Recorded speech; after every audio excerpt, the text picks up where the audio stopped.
Kwa majina mimi naitwa Father Lawrence Misheni, ndio mkurugenzi wa shule ya Igoji Boys. Leo ni kuombea amani na hasa mama ngavana wetu.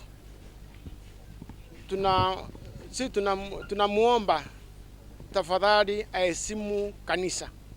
Tafadhali kama ni kiongozi kamili au anaongea kwanza na viongozi wengine, kuwe na consultative meeting ili aweze kuelezwa hii mambo ilitokea wapi na watu walianza namna gani, bandera kuja kukutana na umati wa watu ambao hajui chochote, na tu kuingia na wizi makaratasi, kila kitu iko na mwaliko huko.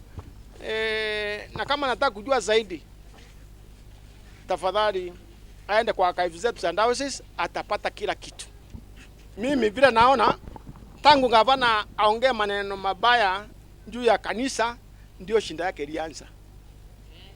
Kutoka hiyo siku hajawahi kulala na atalala hata sasa. Mbanga akuje aombe msamaha.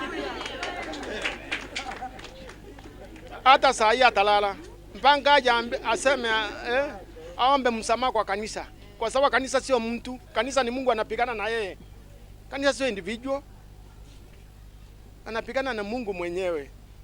Kwa sababu sisi ni wakilishi wa Mungu hapa ulimwenguni. Sasa kaanza kupigana na sisi, anapigana na Mungu mwenyewe. Hizo nguo za leo tulikuwa tumevaa kama nguo nyeusi, inaonyesha nguvu ya Roho Mtakatifu, kwa sababu wakati tunavaa hiyo tunaamini ya kwamba Roho Mtakatifu, kwa sababu huwezi fungia Roho Mtakatifu.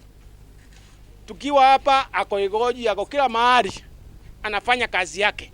Ndio sababu uliona sisi tumevaa zile nguo za lent, kwa sababu wale wako na shida na sisi, hiyo maombi